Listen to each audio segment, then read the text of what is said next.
Mengapa bagiku tampaknya menghormati perasaanku dengan tepat justru yang menyebabkan aku pertama-tama tertimpa masalah?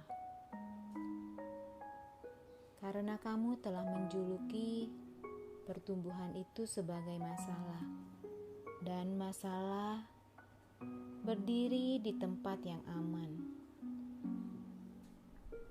Aku katakan kepadamu, perasaanmu tidak akan pernah membuatmu terkena masalah, karena perasaanmu itu adalah kebenaranmu. Jika kamu ingin menjalani kehidupan di mana kamu tidak pernah mengikuti perasaanmu, namun di mana setiap perasaan itu disaring melalui mesin pikiranmu, silakan melakukannya. Ambillah keputusanmu berdasarkan analisis pikiranmu tentang situasi itu. Tapi jangan mencari kegembiraanmu dalam mekanisme semacam itu. Jangan lupa bergembira, merayakan siapa dirimu yang sesungguhnya. Ingatlah hal ini. Kegembiraan yang sejati tanpa pikiran. Jika kamu mendengarkan jiwamu, kamu akan tahu apa yang terbaik bagimu, karena apa yang terbaik bagimu adalah apa yang benar bagimu. Ketika bertindak hanya berdasarkan yang benar bagimu, kamu akan mempercepat langkahmu menelusuri jalan itu.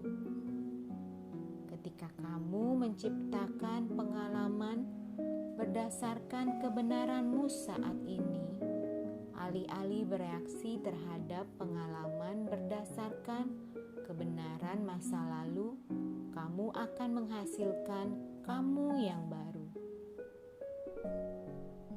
Kenali kebenaran itu, dan kebenaran itu akan membebaskan kamu. Namun begitu kamu mulai mengenali kebenaran itu, jangan terus-menerus mengubah pikiranmu tentangnya. Inilah pikiranmu yang sedang mencoba memikirkan apa yang terbaik. Hentikan itu, keluarlah dari pikiranmu, kembalilah ke perasaanmu. Itulah yang dimaksud dengan kembali pada kesadaranmu. Itu adalah kembali ke caramu merasa, bukan caramu berpikir. Pemikiranmu cuma itu, sekedar pemikiran, konstruksi mental,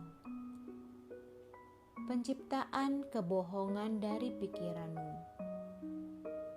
Tapi perasaanmu itu, kini, itulah yang nyata. Perasaan adalah bahasa jiwa, dan jiwamu itulah kebenaranmu. Perasaan itu tidak bersifat negatif maupun destruktif. Perasaan adalah kebenaran. Caramu mencetuskan kebenaranmu, itulah yang penting. Ketika kamu mengekspresikan kebenaranmu dengan cinta, hasil yang negatif dan merusak akan jarang terjadi.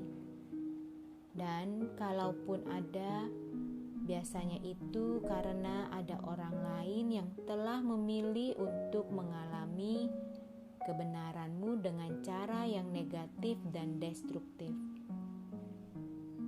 Dalam kasus semacam itu, mungkin saja tidak ada yang dapat kamu perbuat untuk menghindari hasilnya. Tentu saja, gagal mengekspresikan kebenaranmu akan dianggap tidak pantas. Padahal orang melakukannya sepanjang waktu. Begitu takutnya mereka karena menyebabkan atau menghadapi ketidaknyamanan yang mungkin timbul hingga mereka menyembunyikan kebenaran itu seluruhnya. Ingatlah hal ini.